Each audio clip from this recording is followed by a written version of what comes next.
The hour of 9:30 has arrived, and this hearing will come back to order.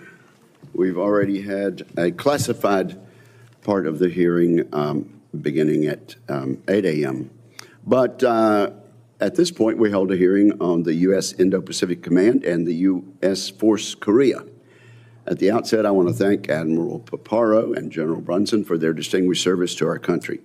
Last year at this hearing, I stated that the balance of power in the Indo-Pacific was shifting in China's favor. Since then, the Chinese Communist Party has significantly increased its coercive activity toward Taiwan and the Philippines.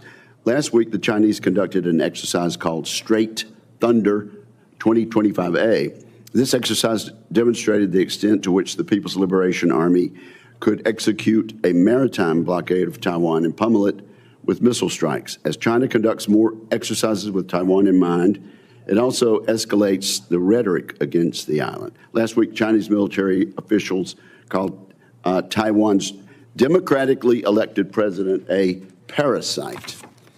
The Chinese have also substantially increased their harassment of our Filipino allies. China's vast maritime militia, backed by the PLA Navy and Chinese Coast Guard, is using increasingly aggressive tactics to advance its expansive claims in the South China Sea. The second Thomas Shoal remains a major flashpoint. Chinese maritime militias have tried to keep the grounded Filipino Navy ship, the Sierra Madre, from being resupplied. Secretary Hegseth recently visited the region. I was pleased to see that he reaffirmed our mutual defense treaty with the Philippines, reminding the world that the treaty applies to attacks on the Filipino armed forces anywhere in the South China Sea. Even so, it is clear that the Chinese have been emboldened by 4 years of weakness during the past administration. There is another reason China has become so confident in its malign schemes. Xi Jinping has steadily modernized his military, and that hardware has made him more brazen. China boasts the world's largest navy and also has an air force that is capable of denying the U.S. air superiority in the first island chain. We'll certainly want to ask about that, gentlemen. Its missile force can saturate our theater defenses. China has been expanding its nuclear arsenal at a pace that far outstrips our own. Multiple STRATCOM commanders have called China's growth breathtaking. In just a few short years, Beijing has built more intercontinental ballistic missile launchers than the United States. Meanwhile, our own modernization programs languish from past neglect. But China is not the only urgent threat in the Indo-Pacific. The Biden administration chose to ignore North Korea. It allowed Kim Jong-un to increase his nuclear arsenal and project his military into European theater to aid Vladimir Putin in Russia's war against Ukraine. Kim Jong-un has abandoned the goal of unification of the Korean Peninsula, and again, we'll want to talk about that, and has declared South Korea to be the principal enemy. The North Korean nuclear and missile arsenal continues to grow and diversify, with the rogue nation adopting a strategic doctrine that embraces nuclear first use. Kim will surely seek remuneration for his support to Moscow. The Russian technology transfers and military assistance Kim receives will help him to further strengthen his strategic military forces, missile forces. The continued demonstrations of Russia, China, and North Korea aligning and cooperating should be of great concern to all the West. This concern should then lead to action. If we are to maintain global peace and stability, we must continue taking steps now to rebuild our military and reestablish deterrence. As I noted in my Peace Through Strength report last May, it's time to make a generational investment in our national security. I do believe that view is bipartisan. We must be able not only to deter and defeat the People's Liberation Army, but also to maintain deterrence in other theaters. Our adversaries, led by Beijing, are playing a global game. We must be smarter and more agile than they are across the board. Last year, Indo-PACOM's unfunded requirements list totaled $3.5 billion. This year's unfunded requirement list was $11 billion, and virtually none of that was funded under the full-year CR. This is unacceptable, and also I hope we're going to get from everyone an accurate and full assessment of the various unfunded requirements. We need real growth in the FY26 budget request, in addition to a historic defense reconciliation package. We need more survivable long-range munitions, more assured U.S. command and control systems, and an improved ability to counter China's increasingly capable cyber and space systems. We need a wholesale overhaul of our logistics infrastructure and a rapid deployment of unmanned systems. We need a renaissance in our camouflage and deception programs, and we need a drastic improvement in our shipbuilding. The risk is simply too high for us to avoid making these changes. So I look forward to hearing from our distinguished and well-informed witnesses and having a candid conversation about what this committee and this Senate and this Congress can do this year to address these challenges. Senator Reid. Thank you very much, Mr. Chairman, and Admiral Paparo, General Brunson, welcome. Thank you for appearing today, and please convey our thanks to the men and women serving under your command and defending us. This is a challenging time for our forces in the Indo-Pacific. China is deploying a wide range of military, economic, and political pressures against its neighbors while aggressively challenging America's leadership in the region. The United States does not seek conflict with China, but we have deep economic and security interests in the Indo-Pacific that must continue to be protected through strong deterrence and smart competition. Several months ago, I traveled to Guam, South Korea, and the Philippines to assess our posture in the region. I observed a number of joint military exercises, met with allied leaders, spoke with foreign business leaders, and inspected our military infrastructure. Overall, I was impressed with our progress, particularly the development of our partnership with the Philippines and the remarkable emerging partnership between Korea and Japan. These relationships should inspire us to redouble the development of networks like the Quad, AUKUS, and ASEAN as we bring other nations into our security cooperation efforts. Indeed, as countless U.S. military leaders and diplomats have told me, the key asymmetric advantage our nation has over China is our network of allies and partners. With that in mind, I am concerned that the Trump administration is unraveling much of the progress we've made. Many observers fear that President Trump may shrink the U.S. troop presence in Korea and Japan, reduce our military exercises with both nations, and scale back plans for our joint forces headquarters in Japan, despite the fact that Korea and Japan contribute significantly to burden sharing and hosting our forces. Although the President has temporarily suspended tariffs against our closest allies and partners, the last few days have undoubtedly sown seeds of doubt about America's stability and trustworthiness, feelings that would be amplified if the President decides to reinstate the sanctions after 90 days. In addition to dismantling America's soft power tools like the U.S. Agency for International Development, President Trump's actions serve only to push our friends away from us, and that is not appropriate. Admiral Paparo, General Brunson, you engage with our foreign partners every day, both as a matter of diplomatic leadership and military necessity. I am interested in your views on how tensions with our allies would disadvantage your forces and America's interest in the region. Admiral Paparo, Taiwan remains the most dangerous flashpoint in our competition with China. We have seen a recent surge of aggressive Chinese military exercises around Taiwan's airspace and territorial waters, and the world has a right to be concerned. In several consecutive National Defense Authorization Acts, this committee has provided new security assistance tools to help develop Taiwan's capabilities and strengthen our own posture. In particular, the Taiwan Security Cooperation Initiative and the Indo-Pacific Campaigning Initiative should enable greater support and training for Taiwan and facilitate Indo-PACOM's increased exercises and freedom of navigation operations, consistent with the Taiwan Relations Act. However, your command has once again had to divert ships and aircraft for prolonged and intensive operations in the Middle East. Admiral Paparo, I would like to know your assessment of Indo-PACOM's readiness to carry out your missions, as well as the United States' broader strategy in the region. Key to America's success in the Indo-Pacific is the posture of our forces in South Korea. As I mentioned, I am encouraged by the recent progress we have seen in the trilateral relationship among South Korea, Japan, and the United States, and I hope that developments like these will provide more opportunities to engage other regional partners. As we do so, we must continue to manage the threat posed by North Korea. We know that Kim Jong-un continues to view nuclear weapons as, quote, the ultimate deterrent against foreign intervention, and he intends to gain international acceptance as the nuclear-armed state. North Korea's relationships with Russia also continues to grow, especially in light of North Korea sending troops and weapons to support Putin's invasion of Ukraine. And Kim Jong-un is likely receiving technical assistance from Russia for missile and nuclear capabilities. General, I would appreciate your view on the current threat from North Korea and how your forces are maintaining readiness through training and exercises with their South Korean counterparts. Again, thank you to our witnesses. I look forward to testimonies. Thank you, Mr. Chairman.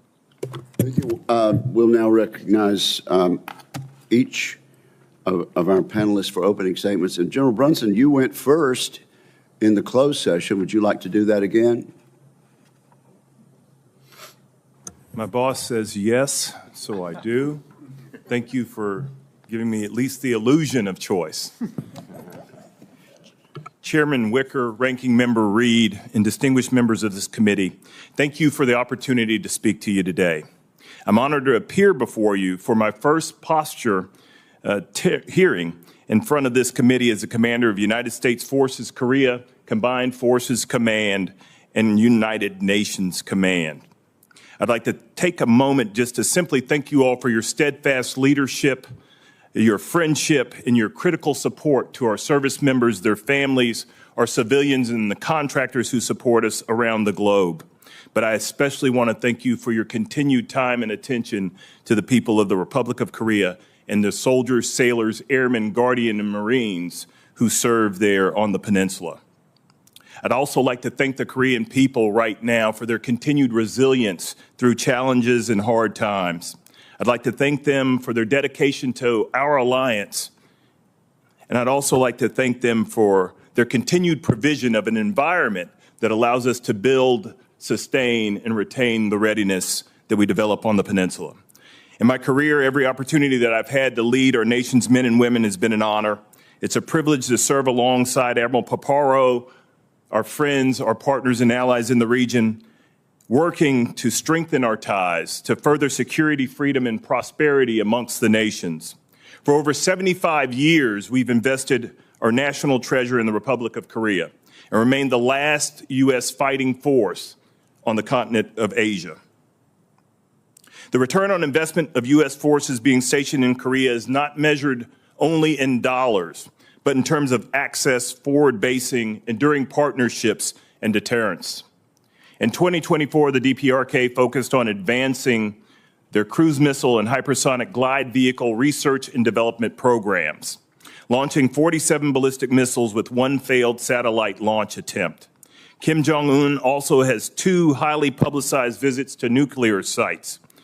And over the past year and a half, DPRK has exported munitions and troops to support Russia, demonstrating the ability to provide external support while simultaneously advancing domestic capabilities. In the coming year, we expect the DPRK to further develop hypersonic and multiple independently targetable reentry vehicle MIRV capabilities to complete his 8th Party Congress goals. Kim Jong-un's leadership has shifted focus from reunification to declaring sovereignty. This change is evidenced by the hardening of DPRK's southern border, the rejection of reunification discussions, and the destruction of unification monuments and buildings. The DPRK continues to build its nuclear weapons program and boasts a Russian-equipped, augmented, modernized military force of over 1.3 million personnel. Lastly, DPRK's cyber threat is increasingly sophisticated, as demonstrated by the recent theft of approximately $1.5 billion in cryptocurrency. In contrast to that, I would speak to the ROC, U.S., Japan trilateral efforts, which are bearing much fruit, not only in ballistic missile defense, but in training and readiness developed on the peninsula. I thank you all for allowing me again to appear before you. I look forward to your questions, and thank you. Thank you, General. Admiral Paparo. Chairman Wicker, Ranking Member Reed, and distinguished members of the committee, thanks very much for the opportunity to appear. With me over my right shoulder is United States Indo-PACOM's senior enlisted leader, Fleet Master Chief Special Operations, Dave Isom. This is his last hearing. He's retiring after 38 years of selfless service as a SEAL and special operator. Speaking of asymmetric advantages, the NCO Corps of the United States of America is one of the Joint Forces' absolute asymmetric advantages. Fleet Isom's leadership in this critical duty has been exemplary. It has been indispensable to my own transition as the commander of U.S. Indo-PACOM. He's been indispensable to me personally. I honor his service. In a region that's home to over half the Earth's surface and half the operational joint force, Indo-PACOM faces a confluence of challenges. China's unprecedented aggression and military modernization poses a serious threat to the homeland, our allies, and our partners. In 2024, the People's Liberation Army demonstrated growing capabilities through persistent pressure operations, with military pressure against Taiwan increasing by 300%. China's increasingly aggressive actions near Taiwan are not just exercises, they are rehearsals. And while the PLA attempts to intimidate the people of Taiwan and demonstrate coercive capabilities, these actions are backfiring, drawing increased global attention and accelerating Taiwan's own defense preparations. As General Brunson said, North Korea's development of advanced nuclear weapons and ballistic missiles pose a direct threat to our homeland and our allies, and are executing a deepening cooperation with Russia. Russia's growing military cooperation with China adds another layer of complexity, creating a compounded challenge with the deepening cooperation among China, Russia, and North Korea. And China and Russia's Pacific Fleet is a growth enterprise.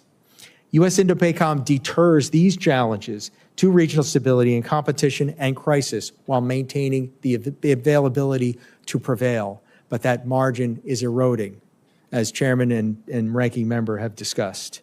In 2024, we conducted 120 joint exercises, among them 20 major joint exercises, including not just the U.S. Joint Force, but allies and partners. We continue to strengthen the relationship with Japan, South Korea, Australia, the Philippines, India, Taiwan, the ASEAN nations, Pacific Island countries, and in fact, European partners are active in the theater. As the first priorities, we must be dominant in space and across the information environment, leveraging capabilities to counter the PRC's command, control, intelligence, surveillance, reconnaissance, and targeting complex. This will enable us to gain a non-linear advantage over potential adversaries. In fact, to maintain and increase that non-linear advantage. To maintain credible deterrence, Indo-PACOM requires additional sustained investment in long-range survivable fires, in integrated air and missile defense, in force sustainment with an emphasis on autonomy and AI-driven systems. China's outproducing the United States in air, missile, maritime, and space capability and accelerating these. I remain confident in our deterrence posture, but the trajectory must change. The Pacific Deterrent Initiative should counter the China threat by investing in key readiness and capability, which would, in fact, if funded, advance the intent of this initiative and deliver major posture improvement. Deterrence remains our highest duty. However, that must be backed up by the real capability to prevail in combat. The joint force remains confident, resolute, and determined to prevail. Thank you for your attention. Thank you. I look forward to the questions. Thank you. Well, thank you both for your testimony and for your service. Let's start with General Brunson. Just quickly, yes or no, North Korea continues to expand its nuclear weapons arsenal, correct? Yes, sir. And they continue to expand their delivery systems of nuclear weapons. Is that correct? Yes, sir. Okay. You know, you never know whether to believe what you read in the newspapers and see on the media, but there are reports that some mid-level officials in the Pentagon are considering reducing our military presence on the Korean Peninsula to focus instead on the China threat and defense of the U.S. homeland. If our strategy in Korea is to deter war and win it if we have to, would that be a good or bad idea? Senator, Chairman, to reduce the force becomes problematic, and I won't speak to policy, but what we do provide there, sir, is the potential to impose cost in the East Sea to Russia, the potential to impose cost in the West Sea to China, and to continue to deter against North Korea as it currently stands. I'm trying to focus right now on the capabilities necessary to do all those things that we might participate routinely in the campaign that my boss is fighting, which is to prepare, deter, and then prevail in conflict should it come. But the forces in Korea play an important role. In over 75 years, they've done the same. Admiral, a significant reduction of our military presence on the Korean Peninsula, good or bad? Well, inherently, it would reduce our ability to prevail in conflict. And for both of you, would a conflict on the Korean Peninsula likely involve China? My belief is that there would be a risk that it would involve China and would have to be conducted carefully if it were so. And so that risk has got to drive our calculus. And General Brunson? So our preparedness would prevent them from entering in any conflict because of the potential to take them off their own party goals. Okay, who wants to take the question about the air superiority of the PRC over ours in that theater? Chairman, the People's Republic of China have an order of battle of 2,100 fighters, an order of battle of over 200 H-6 bombers, and they are producing fighters at a rate of 1.2 to 1 over the United States. Furthermore, their advanced air-to-air missile, long-range air-to-air missiles also present a tremendous threat. If you don't hold the high ground along the first island chain, you are vastly limited in your ability to operate. I think everybody knows the importance of the high ground. So ceding air superiority is not an option if we intend to maintain a capability against our adversaries and the ability to support our allies. Admiral, is it a fact that China is now capable of denying U.S. air superiority in the first island chain? I give them high marks in their ability to do that. I have some game too. And okay. Air superiority, air supremacy is the complete mastery of the air. Neither side will enjoy that. But it'll be my job to contest air superiority, to protect those forces that are on the first island chain, such as 3rd Marine Expeditionary Force, and also to provide windows of air superiority in order to achieve our effects. Admiral, Kim Jong-un is not motivated by charity in helping Russia in Ukraine. What does he expect back? What's he likely to get back? Chairman, he expects concessions. He's doing it in order to gain concessions. And those concessions would be modernization of their air defenses, specifically the MiG-29, the Su-27, advanced help for their surface-to-air missiles, quieting technology for their submarines, additional help in order to instantiate a ballistic missile submarine as well, and then likely propulsion help and potentially even help with re-entry vehicles for their burgeoning nuclear program. Okay, thank you. We'll take another round. Let me just make sure that people understand, General Brunson. You are USA Commander, United Nations Command, Combined Forces Command, and United States Forces Korea. You do not answer at all to the United Nations headquartered in New York City, do you? No, sir. Those authorities go through the chairman to the Secretary of Defense and then on to the president. Okay, totally different organization. Thank you very much, and The distinguished ranking member is recognized. Thank you very much, Mr. Chairman. First, let me begin by thanking the Command Master Chief for his dedicated service to the nation. Thank you, Chief. And let me associate myself with Admiral Paro's comment that our asymmetric advantage, one of the keys, is our non-commissioned officers. General Brunson, you have indicated the importance of our forces on the Korean Peninsula. Can you also elaborate on the support and the magnitude of the burden sharing that the South Koreans contribute to us? Yes, Senator Reid. So first, I would like to say that forward presence provides unmatched access, unmatched deterrence at minimal cost, comparatively speaking, by other forces that are stationed forward. We recently received help from the Department of Defense with our tour normalization, which brings tours in Korea on par with other OCONUS locations, which changes our exposure to the region and our understanding of the adversaries therein. I would also say that 2,100 U.S. companies have ties to the Republic of Korea. That's 450,000 jobs that are a part of that. That's a piece that I think that's critical to know and understand. And I would also say that we receive about $500 million a year in Korean-related construction.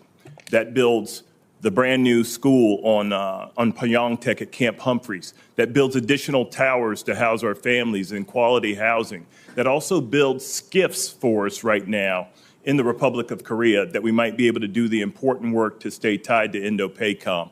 I would also like to say that in kind, the overall contribution in the past fiscal year was about 1.4 trillion won, which works out to be close to $1 billion worth of support that we receive in kind.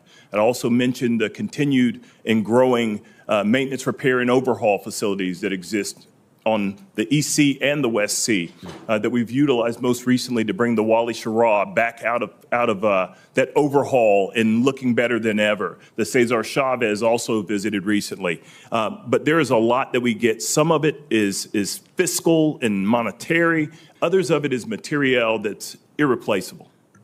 General Brunson, again, in previous National Defense Authorization Acts, we have established a manpower floor of 28,500 troops as a demonstration of our unwavering commitment to the U.S. Republic of Korea alliance and also the strategic reasons you said.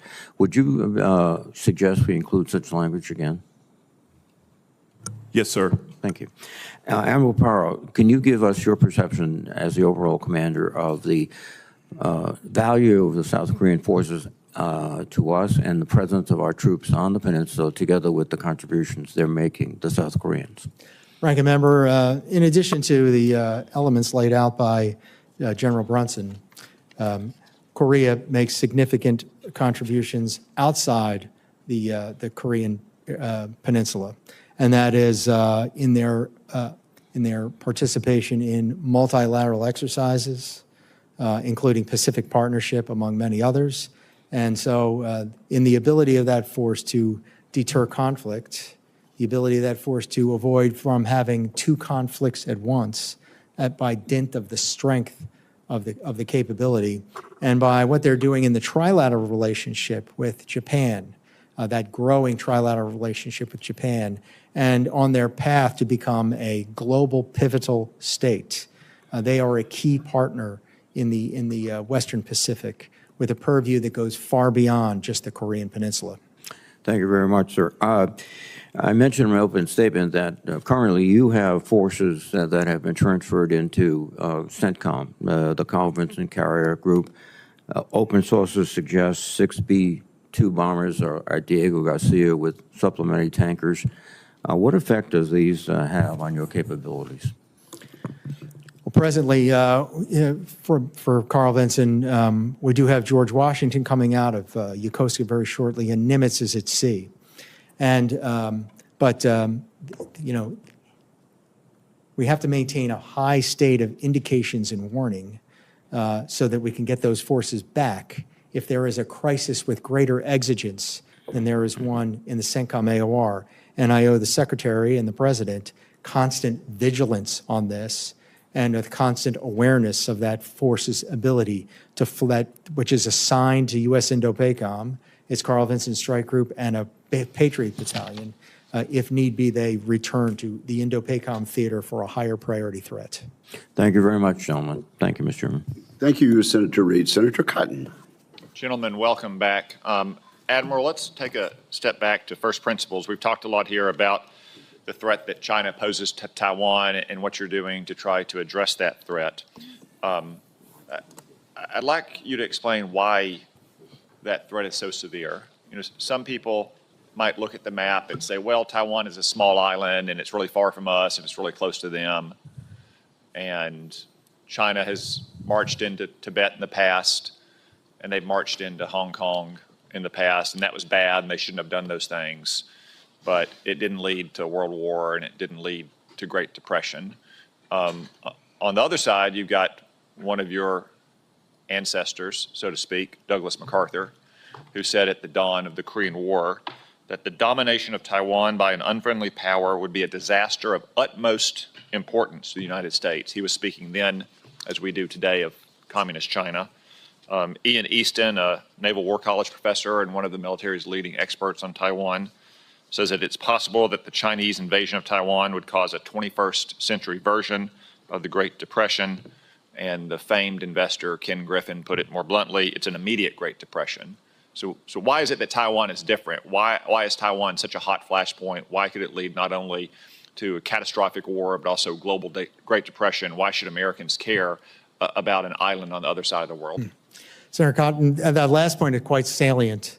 Many a research organization postulate that conflict in the Western Pacific over the Taiwan question would result in a 25% GDP contraction in Asia and a knock-on effect of 10 to 12% GDP reduction in the United States of America, with unemployment spiking 7 to 10 points above base and likely 500,000 excess deaths of despair above base as well. And this is just the importance of the regional stability to the world economy and its effect on people's lives. And this is as a function of freedom of navigation. It's a function of the world dependency on semiconductors. In the longer term, for the United States, our strategic center of gravity is our network of alliances and partners.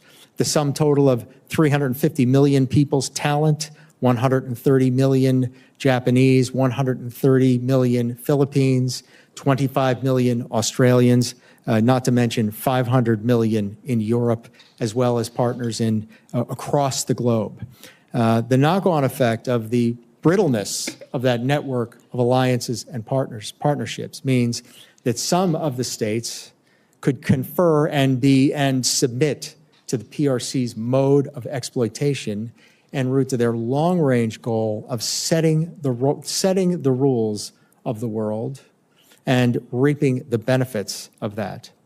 And then finally, some nations in the area of responsibility will submit, but others, it would never happen just because of the historic tensions.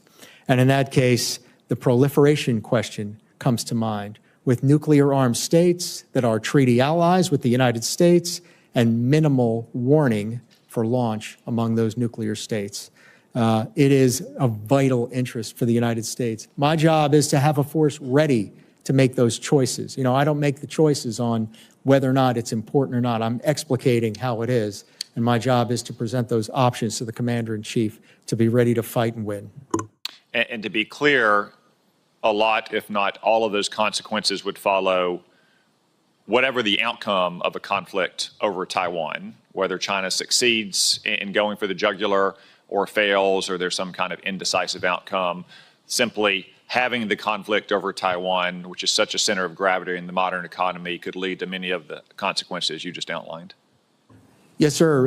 Yeah, I can't quote the source. I will later, but most of the things I've studied indicate that American intervention would have that impact. A successful American intervention would potentially do so. So still a grave result, but half as grave with savings of a lot of human misery. So the key then is to prevent the war from happening in the first place. We don't want to be in a situation where we have to win a war over Taiwan. We want to stop it from happening. And the way to do that is through strong military and resolute, confident leadership. What do you need most that you don't have right now to deter that conflict from happening in the first place? Senator, counter C5ISR capabilities in cyber, space, counterspace, to ensure that the United States can see, understand, decide, act, assess, learn faster than the PRC can, to enhance our ability to blind, to deceive, and to destroy the adversary's ability to see and sense. And then in addition, the requirement to effect those long-range fires and effects that make the joint force effective in attacking centers of gravity, the platforms that they ride on, the sustainment that sustains them, absolutely key and critical foundation, and then the critical infrastructure across the theater that enables the force to reach the principles of expanded maneuver and puts geography on our side, which it is. Thank you. Thank you, Senator Cotton. Senator Hirono, you are recognized. Thank you. Welcome, Admiral Paparo. It's always good to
very large funding gap is not addressed in this year's NDAA. The joint force, the trajectory that I'm discussing continues. The joint force has an eroded capability to prevail. It manifests itself in lost people, in lost capability, in lost money, and in lost time. And it confers to the confidence of the PRC and inherently erodes deterrence as they see more and more, they see the potential of their prevailing in the conflict themselves and achieving their goals by aggression. Admiral Paparo, by the way, thank you for explaining to this committee the importance of the Taiwan situation, because often I get asked, why should our country care about Taiwan? So thank you for that. Regarding the dismantling of USAID and the impacts on us, whenever the United States creates a void, such as by ending foreign aid, such as through USAID, it has an impact on our asymmetric advantage, which also include our partners and alliances.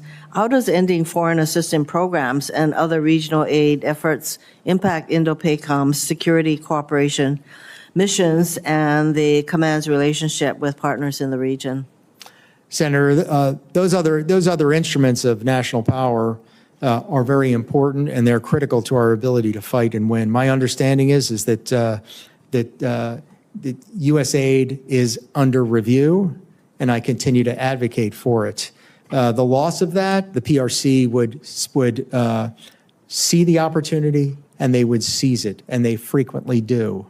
Wherever they see a void, they fill it in order to confer more influence to their own national power. So indeed, if China is our pacing threat, we know that every time we create a void in any part of, particularly in the PACOM area, including, by the way, providing assistance to our compact nation friends, that China just steps right in and fills that void.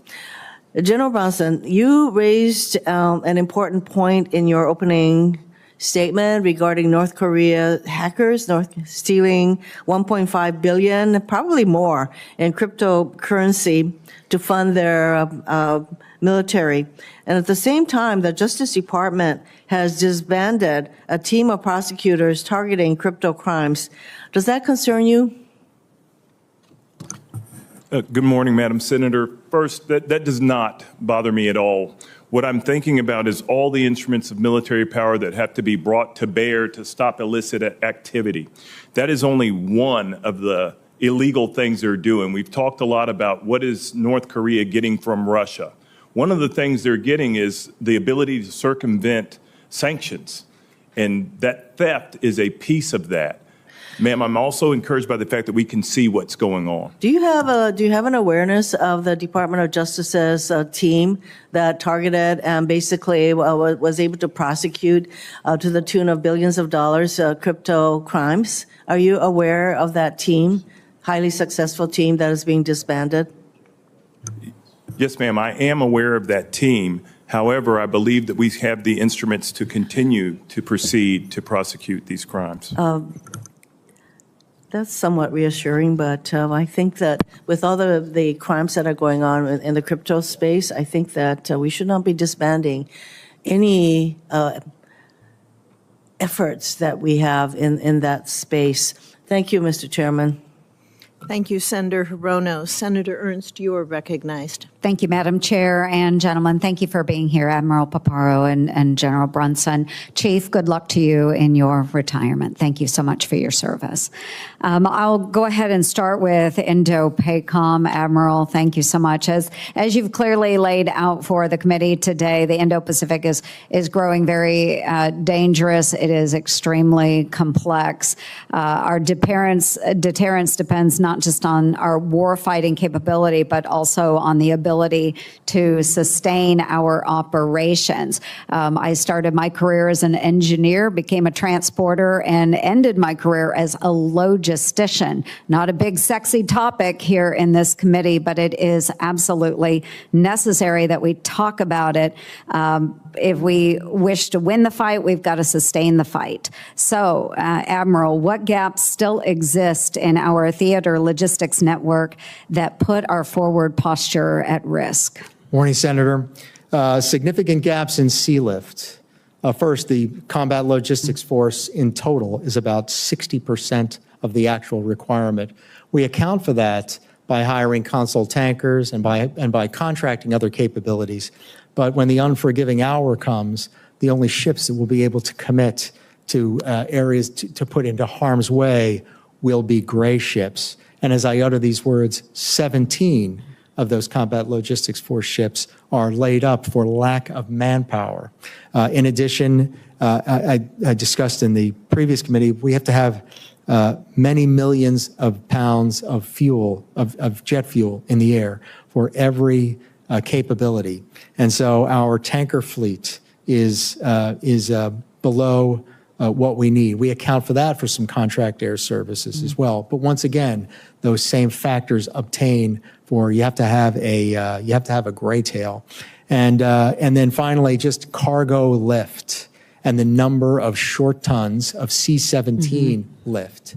Like for instance, just having moved a Patriot battalion into the CENTCOM AOR, it took 73 C-17 loads to move that Patriot battalion. 73.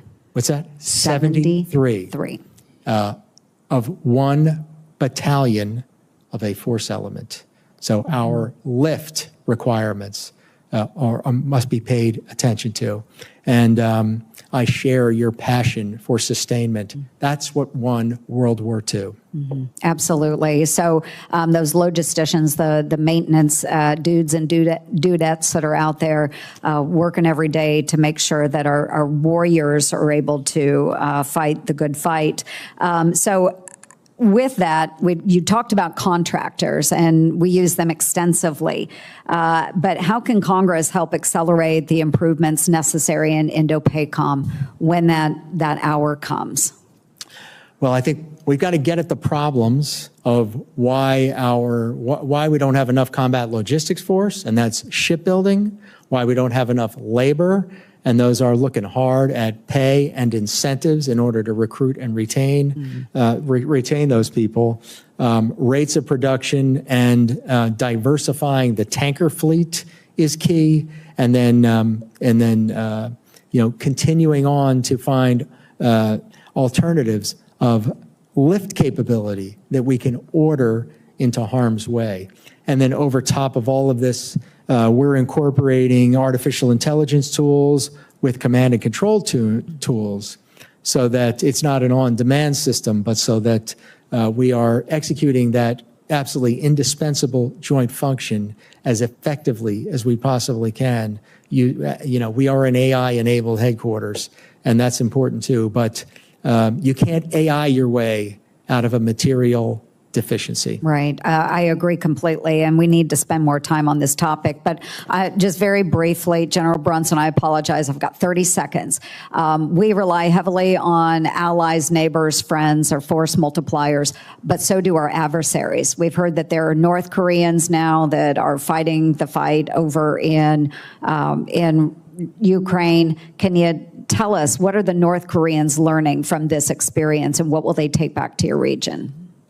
Ma'am, I've said several times now in several hearings that we can't confuse the tactical lessons that they're learning with strategic benefit. What we've got to understand is that they've gone over, they've done some things, there's been strategic movement, there's been operational maneuver, that they're learning some things, but it's the technology that's coming back in that is a threat to the Republic of Korea and the world.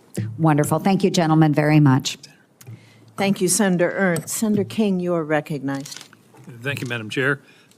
General Brunson, without our presence on the microphone, without our presence on the Korean Peninsula, would Kim invade the South? Sir, I would tell you that I don't believe he would. But what I would tell you is he would take advantage of other weapons and systems that he has, conventional, to limit the Republic of Korea's great growth that's taken place over the past 75 years. I think that if we look at the hardening that's occurred on his border at the present time, the fences have been raised, mines have been seeded in the demilitarized zone. I think that what we see is why is he doing that? Is there any threat that the South Koreans are going to invade North Korea? Sir, I think it's as much about the things that he's broadcast in open source, that he is a sovereign nation. He's not looking to work at reunification. He's blown up all the means of industry in the DMZ. I thought you said in your opening testimony he's not talking about reunification. He's talking about one whole country. Doesn't that imply an invasion of the South? No, sir. He considers himself sovereign north of the MDL, sir, which he claims is his southern boundary now. So he's accepted the boundary, in which case if you testified he wouldn't invade, then why are we there? I think it's, Senator, I don't think it's a matter of whether he'll invade or not. I think that these intentions to cordon off North Korea could very well be temporary. And so to say, will he invade or won't he invade, we're talking about probabilities.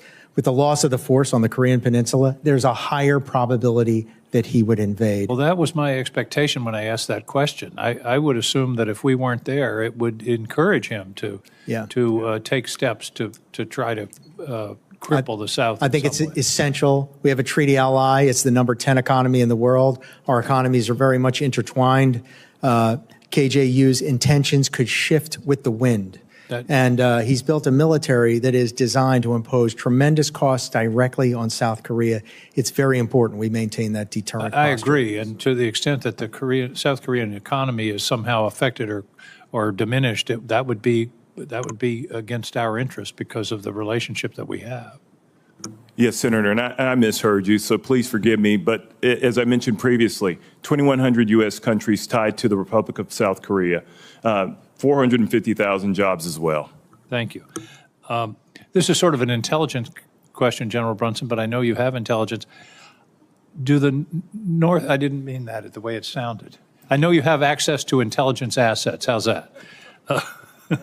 Better, yeah. Do the North Koreans know the extent to which they're being screwed by the regime? And we've all seen the famous picture of no lights in North Korea, and South Korea is full of energy and prosperity. Do the North Koreans have any inkling of the way that they're being their opportunities in life are being diminished by this regime? Senator, I would answer that, having fully listened to the question, that I might answer it correctly this time. I would fully answer that by looking at the forces that they sent to Ukraine, to that fight. Absolutely dyed-in-the-wool ideologues who are tied to and believe in that regime that exists there. I think a great many of the people are not witting to what's going on there, but the elites, as long as he maintains control of the elites. There was a recent article that talked about the things that he's doing to circumvent sanctions and other things to continue to bring luxury goods into his country. And as long as those luxury goods don't go to the people. No, sir. The point I'm making is that as long as he can sort of provide a palliative to the elites, the other folks won't. There's no way that they get communications in or out. One of the things that was coming from the NGOs going to the North was radios. And those things then begat, feces balloons and garbage balloons back to the South. So I would say that the rank and file, everyday people, other than those within his special operations units, are not witting to anything outside of their country. That certainly is my impression. Admiral, final question. If we pulled back in terms of our support for Ukraine, would that incentivize Japan, South Korea to develop their own capacity, including a nuclear capacity? Senator, I'm ignorant of the policy. I don't know the policy that's going on. It's another theater. But I'll say that Russian failure. Oh, I'm sorry. Did I say Ukraine? I meant Taiwan. Okay. If we withdrew our support from Taiwan, would that incentivize Japan and South Korea to develop independent capacity, including the possibility of nuclear weapons? My assessment is yes. Thank you. Thank you, Madam Chair. Admiral, go ahead and answer that question with regard to Ukraine. So without, I'm in the Indo-Pacific, so I don't have perfect knowledge of the ongoing. But my assessment, and it's to a very deep extent backed in the intel record, is that Russian failure and or Russian success has the effect of deterring or emboldening the People's Republic of China, and they've already taken notice of the tremendous costs that Russia has endured. Mr. Chairman, thank you. Mr. Chairman, thank you for that, because that's a question I would have asked if I'd had another 10 seconds. Thank you. And it only took us 59 seconds. Thank you very much. Senator Scott, you are recognized. Thank you, Chairman. Thank both of you for what you do. Thank you for the men and women you serve with. So, Admiral Paparo, how much of your time do you spend trying to anticipate or counter actions by Communist China?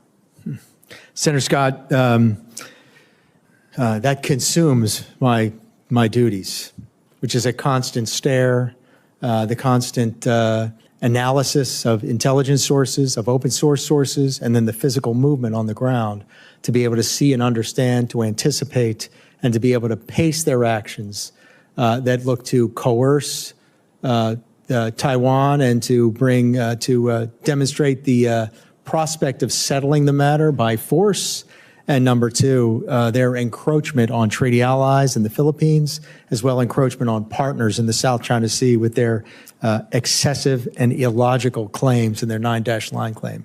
And their continuing ability to, build ships, airplanes, weapons, all these things, does that cause you to spend more time and money? Yes, sir, absolutely. They build combatants at the rate of 6 to 1.8 to the United States. And I could go through every force element that we're talking about. Before they joined the World Trade Organization and before we allowed them to basically sell whatever they wanted to this country, did they have a military that you had to spend a lot of time worrying about? Just by dint of the weight of the civilization, we worried about it. We've had to worry about this now for since 1949, but it's step level change. In the last 20 years, they've increased their military 10 to 15-fold. All right. So if they didn't have the economy they have, which is completely created by selling goods and services to the American citizens, they would not have the resources that you would have to spend your time and money to try to counteract. The society has grown greatly. That was a matter of design for the international community, but unanticipated was the aggression and the buildup that followed. So your life would be better if no American bought any Chinese product or used any service, and no American dollar went to communist China. I'll say that China's inability to pump resources into its national defense enterprise, which is bolstered by its trade position, is a direct corollary to the success of their business model. So would you recommend American citizens stop buying Chinese products and stop using Chinese services? I'd recommend that we build greater resilience and that we beat them on market principles. And so I don't want to go beyond my remit as a military officer. All right. Let's talk about naval readiness and specifically the C-130s. The Marine Corps and Air Force are 100% recapitalized on the C-130s. The Navy needs over 30 C-130s and yet to program for this critical tactical airlift platform. The Navy now, I think, only has one under contract. Does that concern you? Should we be doing something about it? As discussed with Senator Ernst, sustainment is, in fact, what won the Second World War. That's what our would-be adversaries believe and have studied. And everything that confers to our ability to execute lift, and C-130 is one of a kind. With its short field operations, with its capacity, it remains absolutely relevant and indispensable today. And we can't neglect it. It's a key priority for Indo-PACOM. Do you think there is a role for dual-use uncrewed airlift capabilities in a contested logistics environment? I think, the precepts of unmanned is never send a human being to do something that a machine can do. And so inherently, we're moving in that direction. And I'd welcome the ability to execute that lift. And it would also give me the ability to diversify the places that we do, bringing smaller payloads into simultaneously smaller maneuvering units, and would enhance our ability to sustain by the speed it would confer. General Mahoney testified before the Readiness Subcommittee that only 13 of 32 amphibious ships are ready. How does this state of the amphibious fleet impact your ability to do your job? The amphibious fleet is indispensable. The whole principle of sustaining and moving a force, ships exist to move people, mass, and energy from one place to the other place efficiently. And our amphibious force is under-resourced and not ready enough. All right. Thank you. Thank you very much, Senator Shaheen. Thank you, Mr. Chairman, and thank you both for your service and for being here today. Admiral Paparo, I think I understood you to say in your opening statement that we must be active across the information environment. So one of the things that's happened in the last month is that we have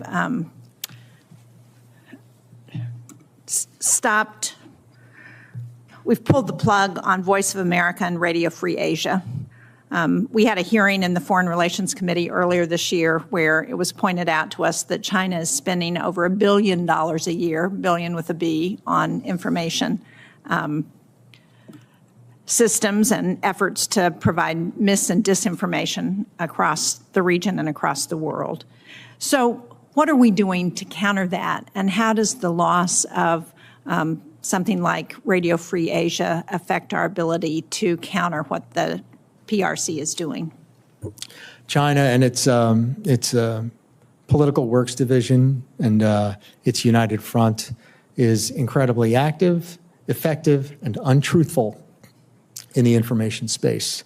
And the delivery of truthful information really bolstered by free speech, having respect for everybody and everybody's ability to discern truth from lies is absolutely vital.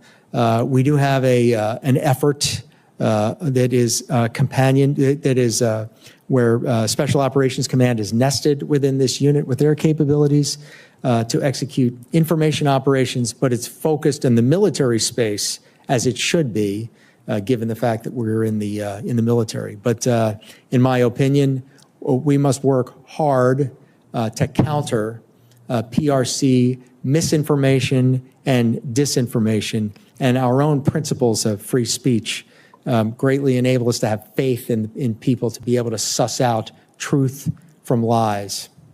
And can you talk about why that matters when we're talking about military conflict?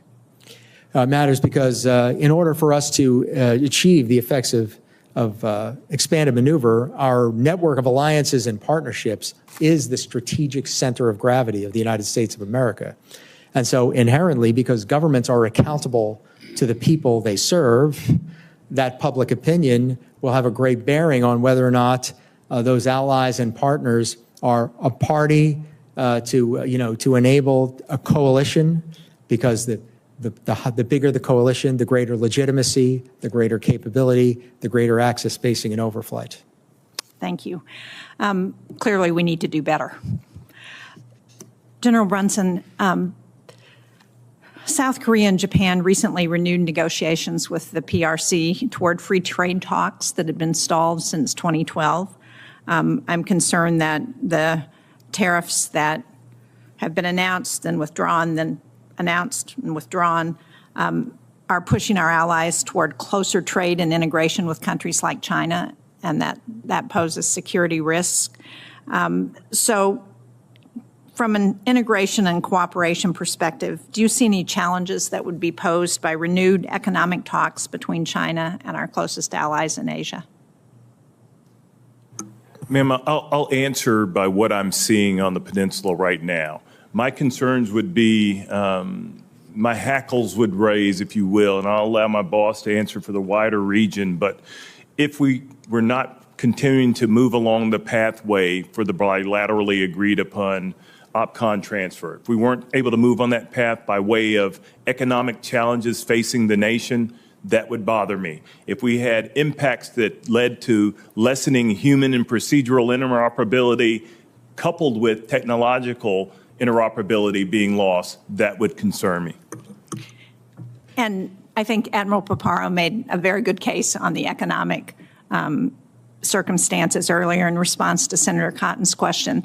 But I want to ask a follow-up on this with respect to the political dynamics in the Republic of Korea, which you referred to in your opening testimony. And the democratic process is playing out, but we expect an election. And are there concerns that, depending on the outcome of that election, it will affect our relationship with ROK? Ma'am, the realities of the region, where Korea sits, the adversaries which they can impose cost upon, is going to keep us in good stead going forward. Thank you. Thank you both. Thank you very much. Senator Budd. Thank you, Chairman. And again, thank you all both for being here. Good to see you again. So last weekend, a fresh rotation of fighter units arrived at Kadena Air Base, including the 336 Fighter Squadron from Seymour Johnson Air Force Base. Can you speak to their mission while deployed and how they fit into the larger strategy, Admiral? Senator Budd, good morning. Kadena Air Force Base and the wing there is a critical mobile dynamic capability that is just not fixed in Kadena, but has the ability to move throughout the area of responsibility under the principles of agile combat employment. And so this is our on-point contact layer, immediate ability to impose costs, immediate ability to achieve ephemeral air superiority in the AOR, and it's a foundation on which the larger larger forces that would flow in the event of a conflict rests. And the 5th Air Force, of course, is the headquarters in Yokota, with the wing in Misawa and the wing in Kadena. So it's absolutely crucial. Thank you for that. And heaven forbid, I mean, we hope this never happens, but should deterrence fail in the region, does the Strike Eagle have a role to play that can't be accomplished by other fighters, Admiral? Yes, sir, it does. And I mean, with F-15EX coming on board and with what that portends, with its dominant electronic warfare capability, in addition to the already dominant elements of range, speed, sensors, and payload of the mighty Eagle, former Eagle pilot myself on exchange, but without being a homer for it, indispensable. Thank you for that. I'll switch gears a little bit. Can you both elaborate on the demand for our special operations forces and how you're currently resourced to meet those demands? And General, we'll start with you in Korea. Sir, Special Operations Command Korea is augmented within our headquarters by some very particular intelligence assets, I would call them, that help us to best see, sense, and understand on the peninsula itself. SOC Corps is commanded presently by a one-star National Guard officer, very capable formation in terms of ensuring that our partners around the region, not just the Koreans, but all forces that come to the peninsula to train, maintain great awareness of not only the region, but the discrete activities that might occur should they need to happen. Most recently in the West Sea, we're able to, during Freedom Shield, conduct an air assault. While being in the daytime, it allowed us to take the Korean forces and bring them to a higher state of readiness than they'd achieved previously. Thank you, General. Admiral, you've talked about previously being underinvested in SOF. Do you care to expand on that? Yeah. Senator, currently we have a counter-terror operation that's ongoing in the South Philippine Islands, Operation Pacific Eagle. In addition, the Special Operations Forces are a critical contributor to our counter command control information surveillance, reconnaissance, and targeting efforts. In addition, Special Operations Forces are actively augment and are a part of our intelligence collection. And this is all notwithstanding the immediate ability to do some of the more traditional roles as direct action. And so I've been working closely with General Fenton on this to be able to define to him exactly how much Special Operations Forces that we have. But I believe that we want, and well, I know I want, and we need more. And I can gain a lot of early leverage and a lot of deterrent capability with more SOF. Thank you, Admiral. General, does the increased military cooperation between DPRK, Russia, and China concern you as it relates to containing escalation on the Korean Peninsula? And if so, what does that mean for the role of SOF in prevention? Well, it does worry me. It worries me by virtue of the fact of the things that I'm seeing that SOF helps us to see, whether that be with them operating their own UAS or whether that's them doing operations in the region.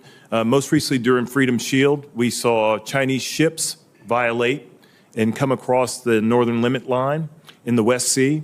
And in the East Sea, we had violation of the Korean Air Defense Identification Zone by the Russians. And seeing them work together along with the information, what was going on in the information environment, SOF helps me to counter some of those things.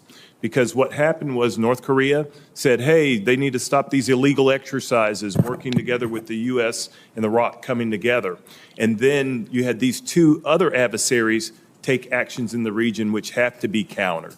And I don't mean countered in a kinetic fashion, but there are non-kinetic things that SOC Corps allows us to do that we might counter in the information space and other domains to continue on with our mission. Thank you both. Thank you, Senator Budd. Senator Kane. Thank you, Mr. Chair, and thanks to our witnesses. Admiral Papar, I'd like to direct this question to you. The discussion has had an awful lot, as it should, about North Korea, about China. I want to ask you about the cooperation that we're seeing some of our adversaries engage in. So in the Indo-PACOM, talk about joint activities between Russia, China, and North Korea, and the growing closeness of the relationship and the threats that pose to the work that we do with our allies. Morning, Senator Kaine. It's a transactional symbiosis where each state fulfills the other state's weakness to mutual benefit of each state. For instance, is that China has provided 70% of the machine tools and 90% of the legacy chips that's enabled Russia to rebuild its war machine.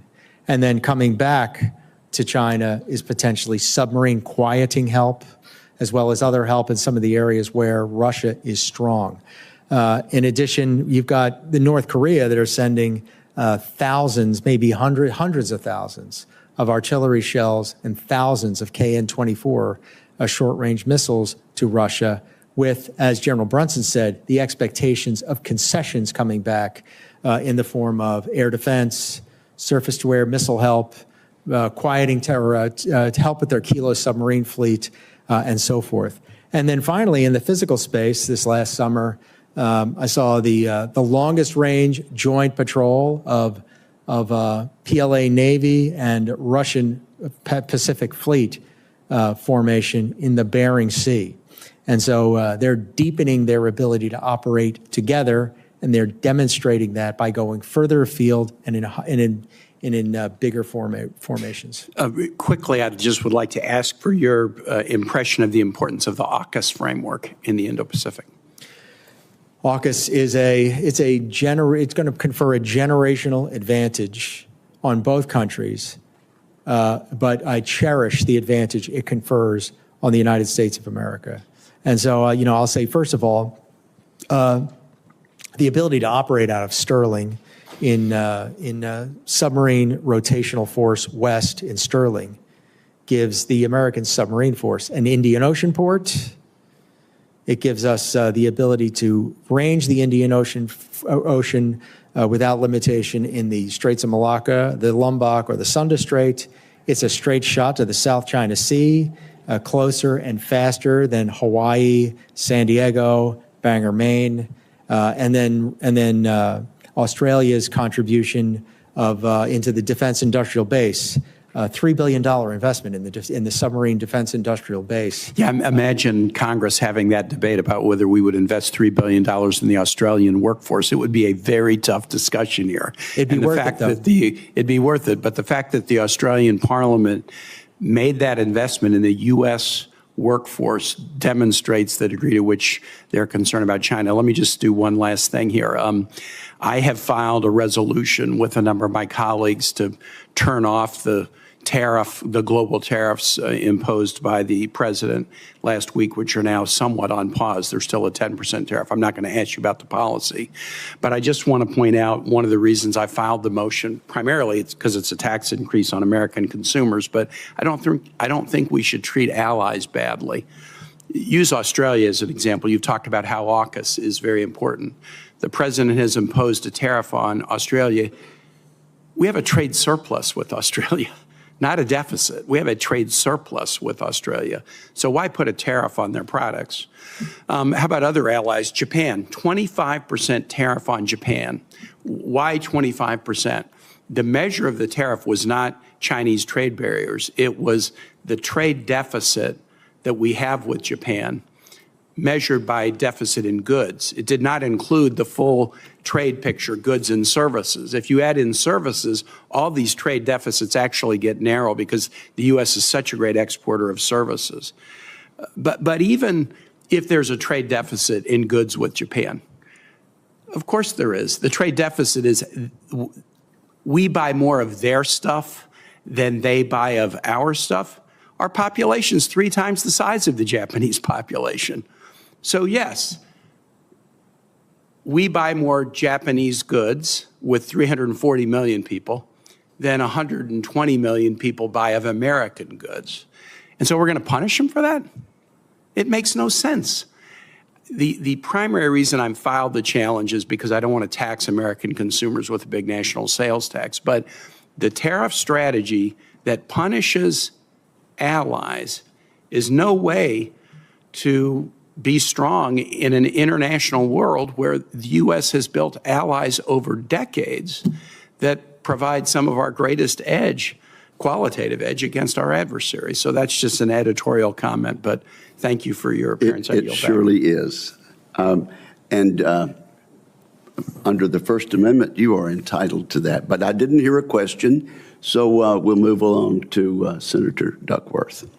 Thank you, Mr. Chairman, although I do endorse my colleague from Virginia's editorial statement. Admiral Paparo, General Brunson, thank you for being here today and for sharing your assessment of our posture, capabilities, and readiness in the Indo-Pacific, one of my major priorities.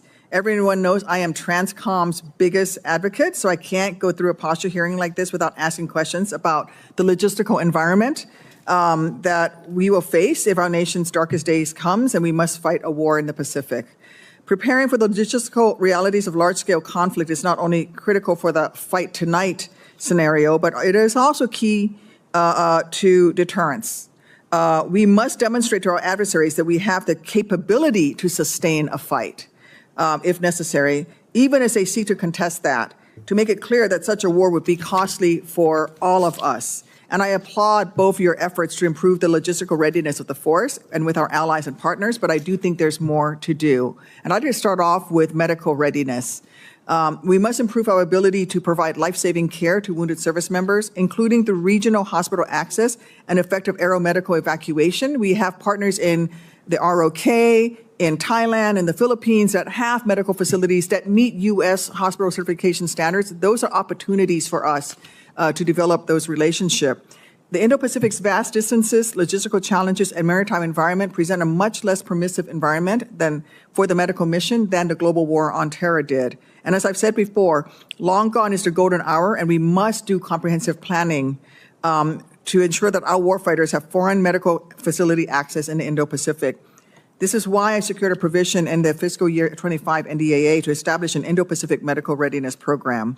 Admiral Paparo, General Brunson, as you implement this program, what are the primary barriers that hinder the necessary medical cooperation, and how can this committee help as you begin that effort? Morning, Senator Duckworth. I strongly endorse your viewpoint, and also, too, I strongly endorse what's essentially a concept of operation within what you're saying, which is put the medical expertise of our allies and partners to ensure that that can augment what our own medical providers can execute. And so one is a medevac capability in order to get to the location, the agreements to do so, the ability to practice and exercise so it's not the first time that we do it if the unforgiving hour comes.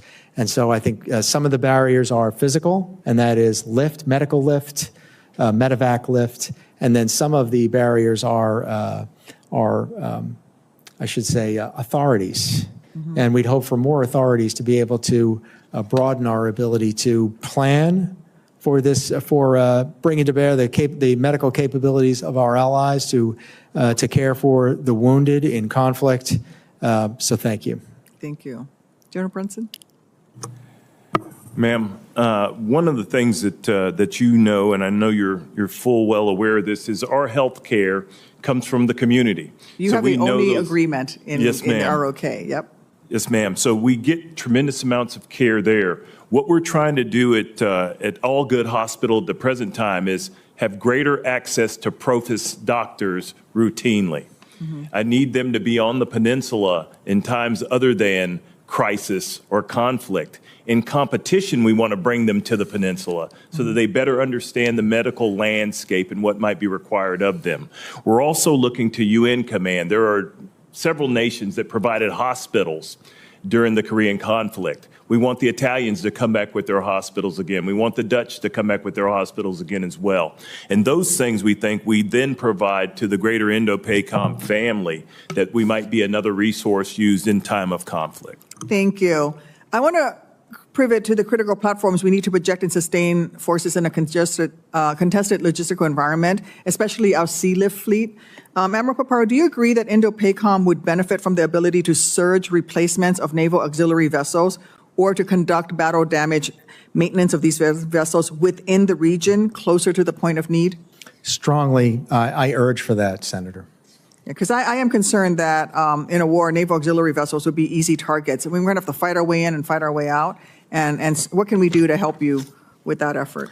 Well, as we enhance our protection capability, we enhance our ability to see, understand the operational environment, to build windows of opportunity to execute, sustainment capability, 9 classes of supply, medical, and so forth. In those areas. And so first is just the quantities of TAKEs, AOs, the quantity of gray tails, C-17s, tankers. That's critical, and then the ability to exercise it. So what about co-sustainment with our allies like Japan or the ROK of those vessels? Because they certainly have the capabilities, especially the auxiliary vessels. When we game this, we frequently rely on one another to do this. And then while operating at sea, sometimes actually the necessity of having one leads us to use a Japanese oiler or for an American oiler to refuel a coalition ship. And so we have to be able to sum all of the sustainment capability among us, have the authorities to do so we can turn to it with alacrity. But I would be more comfortable with our own ability to contribute to that effort with U.S. capability. Thank you. Thank you, Mr. Chairman. The momentary substitute chair recognizes Senator Rosen. Well, thank you, momentary substitute chair. Thank you, actual chair, Senator Wicker, and of course, Ranking Member Reed, holding, of course, really important hearing. I want to thank Admiral Paparo, General Brunson, for your service, for your support and your care and everything that you do. Thank you. Thank you. So I want to talk a little bit about attacks on digital infrastructure by the PRC. So, Admiral, our growing concern about the vulnerability of Taiwan's digital infrastructure is highlighted by the frequent attempted sabotage of undersea internet cables. These events are part of a larger trend of gray zone operations where actions short of war, often involving non-military forces or proxies, are used to exert pressure or destabilize regions. The PRC's reckless, coercive, and aggressive activities pose a threat to democracies around the globe, and its sabotage of those undersea cables has emerged as a particularly alarming tactic. These cables are essential for our global communications, transmitting around 95% of global internet traffic. They facilitate financial transactions, bolster our security, the security of our partners and allies. Admiral, while some experts view incidents like the damage to Taiwan's undersea cables as merely a test or low-level enhancement, others warn they could be part of a broader Chinese strategy to prepare for future coercion or even invasion of Taiwan. So given this, what do you see as the actual threat these incidents pose to U.S. national security, and what steps is the U.S. taking to effectively counter these digital threats? Senator Rosen, as ever, you're quite astute in identifying this threat. Most certainly, that's an element of the intention and an element of the design. They would do so likely with People Armed Forces Maritime Militia, which enables them to execute this operation without potentially signaling an intent to go to war, but by weakening the information enterprise of the states over whom they're executing aggression. And I think the first is that the ability to penetrate from an intelligence standpoint and to be there in the locations where they would be otherwise cutting those cables in order to deter that activity.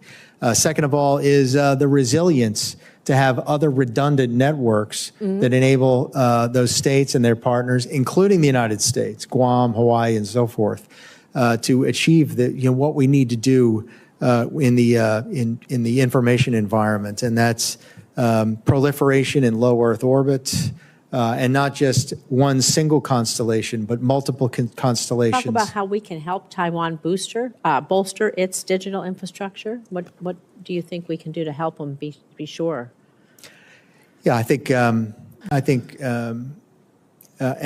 training them to be able to, I shouldn't say training them, but enabling them to build that resiliency that's required, that if we're unsuccessful in our efforts to thwart their cable cutting, that there are other spectra and other means for information technology, so they have the proper bandwidth to prioritize those functions that they have to within that bandwidth and latency that you get out of low Earth orbit, middle Earth orbit, among the many commercial constellations that are going into orbit. Thank you. I'm going to talk a little bit about North Korean support to Russia, because we see a growing alliance between North Korea and Russia, particularly in the context of the ongoing war in Ukraine. It presents new challenges for us in the United States and, of course, for our allies. So we know North Korea providing troops and munitions to Russia, and the partnership has potential to fuel the conflict and challenge the global order. It raises concerns about the effectiveness of existing diplomatic strategies and economic sanctions. So to both of you, the partnership between North Korea and Russia poses a serious threat to global stability. So in each of your views, how should the U.S. respond to North Korea's military assistance to Russia? And what diplomatic or military strategies should we pursue to prevent further destabilization, not just there, but within the international community? So General, we'll start with you. All right, Senator, one of the things that we have to do is what we're doing presently. We've got forces there on the peninsula that can impose costs on them. We also maintain lines to continue communication so that we might not have miscalculation in the region writ large, whether that be on the MDL or across the northern limit line in the West Sea. I think that we have to continue to try to communicate out, but make sure that we're always prepared in the event of a miscalculation. Thank you. Senator, hundreds of thousands of artillery shells, thousands of KN-24 missiles, and manpower is leaving North Korea with the intent of gaining a concession back. And so first, exposure in the international community is one, which is to not be shy about exposing this naked aggression, using all instruments of national power to impose costs on individuals to find to build the deterrent from this activity. And then, as General Brunson has talked about earlier, being wary of what is coming back, and to be able to be in generations of overmatch with what's coming back, if it's submarine quieting, if it's air defense, if it's missile technology. And so, it's an area we need to work really hard. Thank you. Appreciate it. Yield back. Thank you very much. Senator Banks. Thank you, Mr. Chairman. Admiral, great to see you again. I enjoyed our visit in my office last week. And we talked about SLCM-N quite a bit, but I wanted to ask you in this setting, SLCM-N, as we talked about, will be one of the best tools to deter China in the Pacific. But can you talk a little bit about the capability gaps that it fills, why it's so important in Indo-PACOM? Good morning, Senator. First, I'm a strong advocate of SLCM-N at the soonest possibility, just because of the doubt that it imposes, the potential to execute tactically. Presently, there is a gap between low tonnage and high tonnage, on which the United States, that gap is a critical vulnerability from 400 kilotons and below. And it gives us a choice of either suicide or surrender when we have to default straight to strategic weapons. So it gives us the ability to close that asymmetry. It also imposes doubt throughout the force and would change the calculus of aggression inherently just because of the nature of those weapons. We use nuclear weapons every single day because they deter. And and we use them by not using them, by having them be a potential deterrent. And I'm quoting Dr. Brad Roberts on that, who's quite expert. Can you talk for a minute? How does that affect the Chinese mindset, their decision making? How does it deter them? It raises the costs and the implications of attacking any unit because it raises the stakes. And so inherently, it provides more stability on each side because there's not an asymmetry to exploit. As you know, last year's NDAA directed the Navy and the NNSA to deploy SLICM-N no later than 2034. That's 9 years from now. Part of that delay came from the Biden administration saying that SLICM-N wasn't needed. Do you agree that there needs to be stability and a commitment from Congress, the DOD, and the Navy to SLICM-N to speed up that process and get it here before the 2034 deadline? I agree. 2034 is too late. Sooner, please. Good. I agree with that as well. Admiral, the Army says that it will field a long-range hypersonic weapon with the U.S. Army Pacific Forces this fall. That would be the first U.S. hypersonic weapon that we put into the field. How will this new hypersonic capability help you deter China as well? Senator, the nature of a hypersonic weapon is to close in time any actor's kill chain. And if your adversary can strike you 5 times faster than you can strike your enemy, then it incentivizes for strikes with this capability. And so, the coin of the realm in the 21st century is speed. Who does things faster wins. And so the ability to close distance and execute before counterfire can come, the ability to execute and then move in order to thwart counterfire, and your ability to act on ephemeral intelligence for a target to be able to reduce that cycle time from find, fix, target, track to engage. Hypersonics is critical to that, and it's an asymmetry that exists right now, and we must close it soonest with both the Army's land-based with all elements of hypersonics, including the Navy's conventional prompt strike, which is also not moving fast enough for my liking. But talk about that for a minute. How much more will it help you when the Navy deploys its hypersonic weapon too? I think it's step-level change in our ability to gain early leverage in any engagement and really any conflict. Very good. Thank you. I yield back. Thank you. I think Senator Kelly is next. Thank you, Mr. Chairman. Admiral, you were just discussing SLICM, and I do understand the need and desire for a tactical option in theater. Certainly provides a certain level of deterrence. I get that. One concern I have with upgrading Virginia-class submarines with this capability is how it impacts the conventional kinetic effect of that submarine. Admiral, would you agree one of our areas of overmatch with the Chinese is in our submarine attack force? Strongly agree, Senator. Do you have any concerns about the magazine depth for conventional torpedoes if we were to add a tactical nuclear capability to Virginia-class submarines? Inherently, it would occupy some of the vertical launch system tubes that would be in a Virginia-class submarine, so there would be a cost. Would be a cost involved. And do you agree that the likelihood of using a tactical nuclear weapon is significantly less than the likelihood of using a conventional torpedo? Most certainly, there'd be a very high threshold to employ it. And are you concerned with having to take Virginia-class submarines temporarily out of the fleet and out of the AOR in order to refit this capability? Mm-hmm. My assessment is that there are ways where we can do it quickly. However, I'd rather not lose the availability of the platform. And how about the amount of security that would have to be put on the ship and how that affects the overall operation of the conventional attack role for the Virginia-class subs? My assessment is we've done it before. You and I lived in that Navy.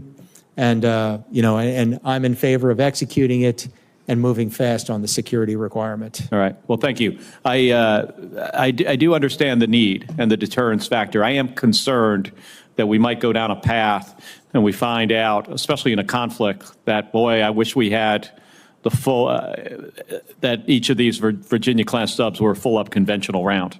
So thank you for that, Admiral. And General Brunson, there's recent reporting that the United States is considering withdrawing as many as 10,000 troops from Eastern Europe, which would signal to Putin our commitment to our allies and partners in that theater is waning. Additionally, EUCOM handed control of a key logistics hub in southeast Poland over to other NATO forces, again highlighting this idea of wavering U.S. commitment to our allies. And to underpin all of this, there are rumors within the DoD that the department will direct a reduction of U.S. presence in South Korea or retask these forces to focus on the threat from China. So, General Brunson, I acknowledge you cannot comment on the policy. I understand that. But from a strategic lens, what impact would a force reduction or a retasking of forces have on your ability to deter North Korean aggression? Senator Kelly, the 28,500 troops that we have in the Republic of Korea are responsible wholly for preserving peace on the peninsula, in the region, in Northeast Asia. They are a critical component to ballistic missile defense in the region. They are a critical portion of helping the Indo-PACOM Command see, sense, and understand in the North and to deter a great many adversaries. The MDT that we share with the Republic of Korea does not mention an adversary. That's always been the way it is. Should an adversary arise, the troops that are there are prepared well, along with our Korean allies, to meet any mission. And do you feel your force is the right size? For the missions as given, yes, Senator. And what do you assess the impact would be to our relationship with South Korea and partners in the region if we downsize the force on the peninsula? What I think we ought to do, Senator, is remember that there's diplomacy and defense on the peninsula currently. We share the unique focus of being able to look at our partners eye to eye. Recently received instructions to move assets. We were able to talk through those things. So we've got to make sure that we use strategic clarity to explain what is being asked of our forces. All right. Thank you, General. Thank you, Mr. Chairman. That would be me for right now, so I will recognize myself. Admiral Paparo, it's great to see you. Always appreciate your testimony. It's very clear-eyed, to the point. So I've long been very concerned about the Chinese presence at the Panama Canal and what they might be able to do with that if, heaven forbid, something were to happen. Could you just elaborate a little bit on how the closure of that, let's just assume that would happen, the closure of that or an interruption in its availability, how that would affect the flow of both combatants and support vessels to the region? Morning, Senator. I mean, inherently the geography, the alternative being all the way south around the Horn, that's about a 2-week transit. Think about how critical it is to get forces on front when the PRC's intention is a short, sharp war that provides a fait accompli to the international community. And so inherently, anything that slows us down over time and distance is bad for us. Now consider that all of the shipbuilding in the United States of America is east of the Panama Canal, but the preponderance of the threat is in the Pacific. And that just shows the inherent logic of the requirement for the Panama Canal as ever. Yeah, and I think, yes, the concerns that we had when it was, I think, mistakenly sort of given away are even more concerning now as our orientation, I think, shifts to the Indo-Pacific in a more meaningful way. General Brunson, it's good to see you. I wanted to ask you, and I know that Admiral Paparo got a question somewhat related to this, but concerns about airlift capabilities. And and we don't have enough aircraft, and many of our C-130s don't have the survivability in a contested environment. Could you speak a little bit to the current limitations we would have supporting forces in the Korean Peninsula, given our current inventory? It's just the amount of, as we look at tip-fid flows, sustainment, and those things that are required to prosecute in the KTO, it's why we've begun to move. It's a recognition of that is why we've begun to move with a combined logistics command. It's why we've begun to look at how can we set the theater now, looking at the stores of munitions, some of which will expire soon. How do we get those replaced in quick fashion so that we don't provide drain for sustainment things in order to prosecute the campaign? I'm readily aware of the fact that I'm fighting until help comes. That's what we're expected to do there, myself and the Republic of Korean forces, as well as the forces apportioned to UN command. We're fighting until they get there. So a great many of the exercises that we do, Senator, are all aimed at understanding what magazine depth needs to be resident on the peninsula so that we don't have to count on external support coming too, and so that we might not drain from the overall effort. But it's fair to say that a lot of those plans that are being drawn to account for that are meant to address the fact that we probably don't have the inventory that we need right now. Is that fair to say? That would be accurate. We're challenging those assumptions every day, Senator. Right. Okay. Admiral Paparo, I wanted to go back to you. I think with it's related as far as maintenance and availability and execution in the Indo-Pacific. There was recently, I think, a big win for the U.S. and our allies with the tanker mission in South Korea, and then we're also seeing this obviously with submarine maintenance in Australia. What's the next big step? Because you've articulated, I think, rightly, that speed is going to matter, but the logistical hurdles in the vast expanse of the Pacific is, I think it's hard for people to really actually put their mind around it until you put a map up, and you see just the expanse. So what's the next big step to address those logistical challenges for us? Senator, first, enrich the kind of work that we're doing in our partnership yards. So beyond the standard voyage repairs is to do deeper repairs for our forward deployed naval force is one step.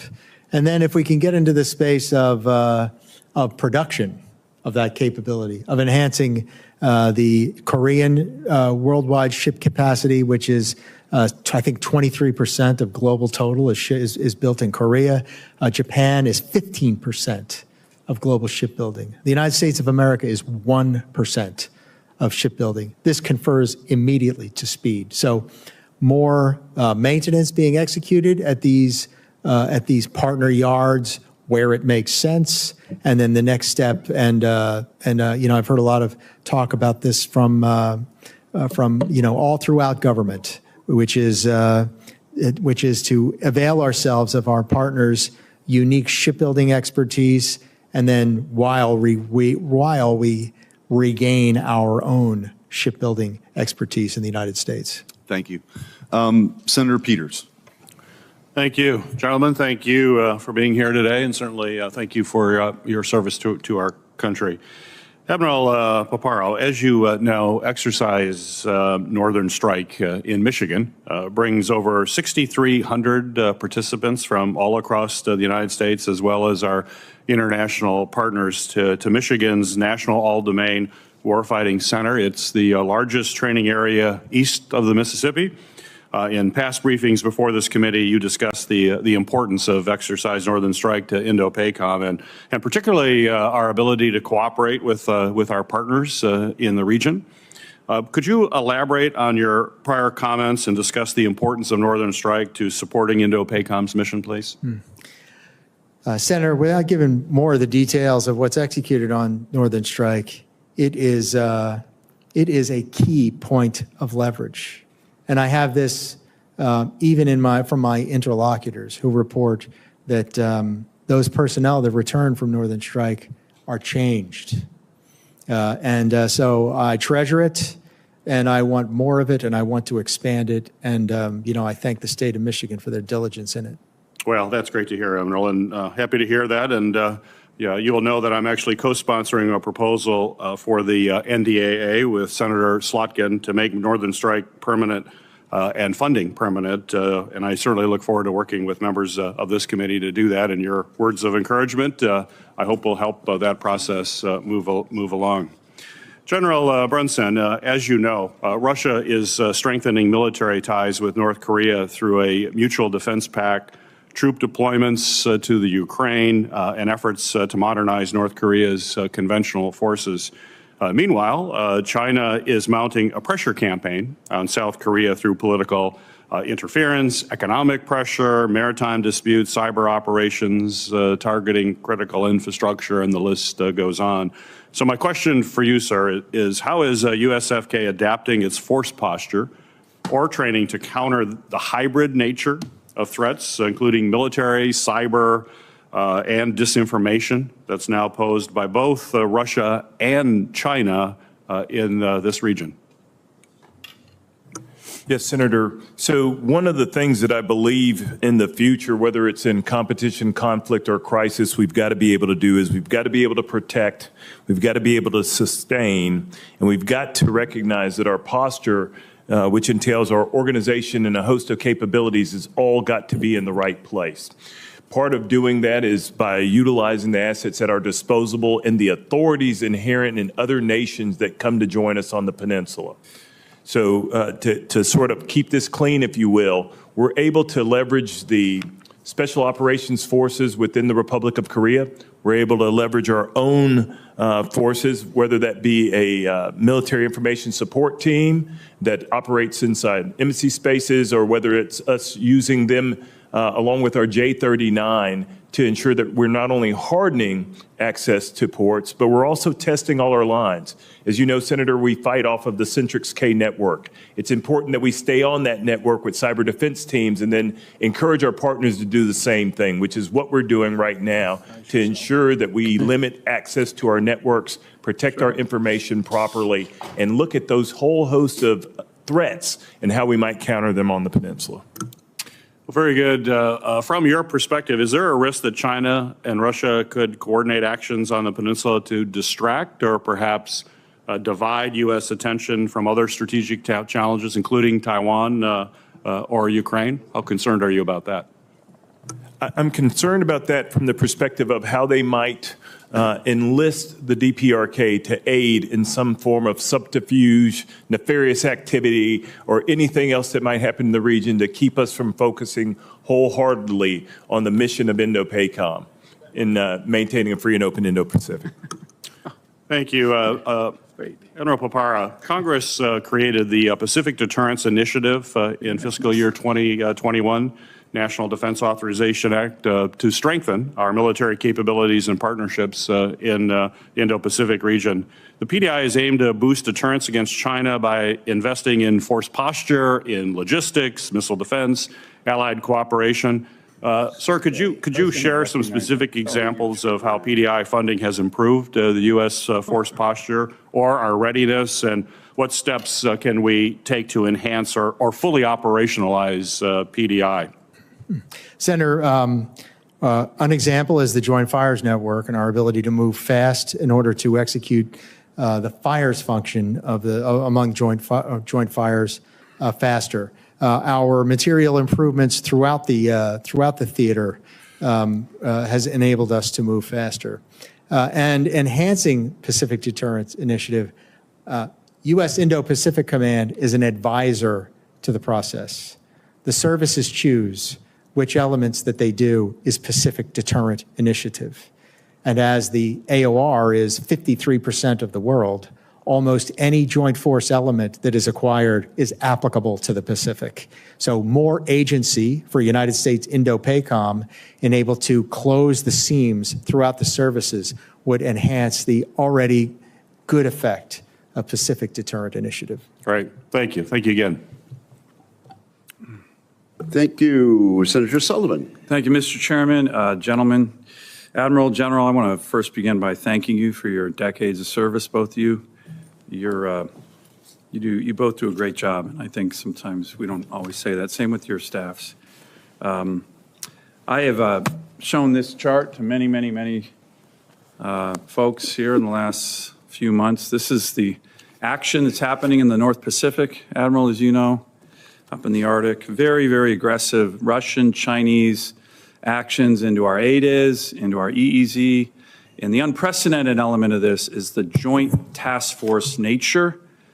Russian-Chinese Joint Strategic Bomber Task Forces last summer in our ADIZ. Every summer now, last 3 years, we have joint Russian-Chinese naval task forces in our EEZ, very aggressive, pushing out, Alaska fishermen from their grounds. So we need more, everybody's testified, we need more infrastructure up there.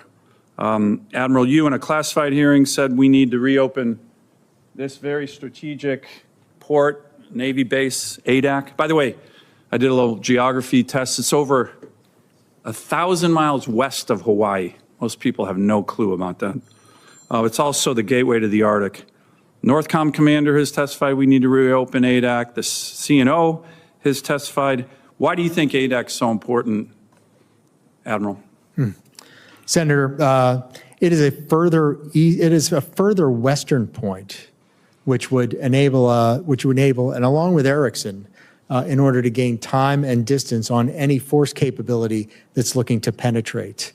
Russia's Pacific Fleet in Russia frequently takes that Great Circle route through Alaska. Yep. And it would enable up to 10x the maritime patrol reconnaissance aircraft coverage of that key and increasingly effective or increasingly contested space. So you testified in the classified hearing, you think that we should reopen that. Just now that we're in an unclassed hearing, you want to say that in an unclassed setting too?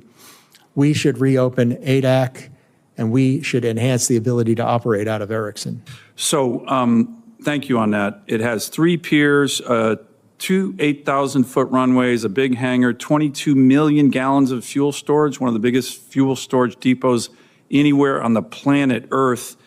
The CNO just sent a team up there, Navy, State of Alaska, the Aleut Corporation, and the NORTHCOM commander just reached out to me 2 days ago saying they're going to have a final report completed in the next 2 weeks on a low, medium to high reopening scenario. Can you commit to this committee to work with the NORTHCOM commander to get that report out in the next 2 weeks?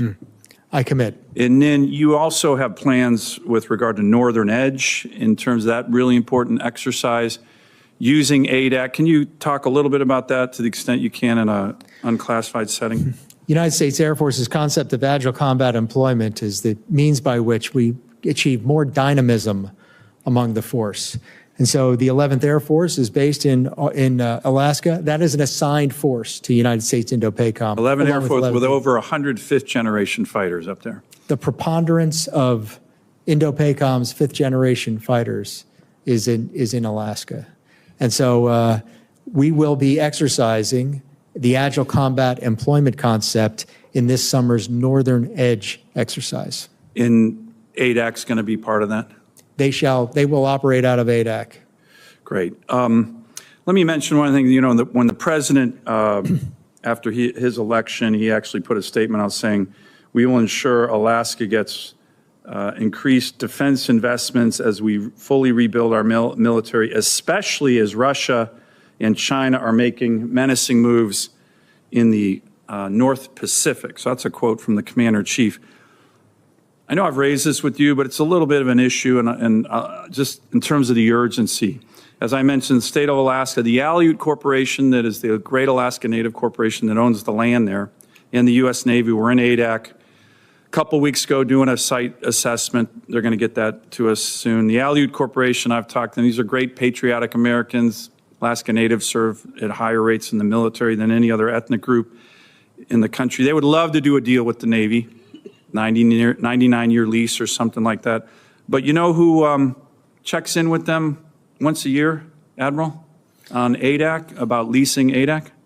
I would guess it's not a friendly power. It's not. It's a Chinese shipping company that is certainly, in my view, a front company for the PLA. So how embarrassing would it be to the Pentagon or the Navy these guys would never do it. The Aleut Corporation is all patriotic. But if let's assume they weren't, and somehow they signed a 100-year lease with a, quote, Chinese shipping company that always is out there looking at ADAC, you think that would be embarrassing for the U.S. Navy and Pentagon?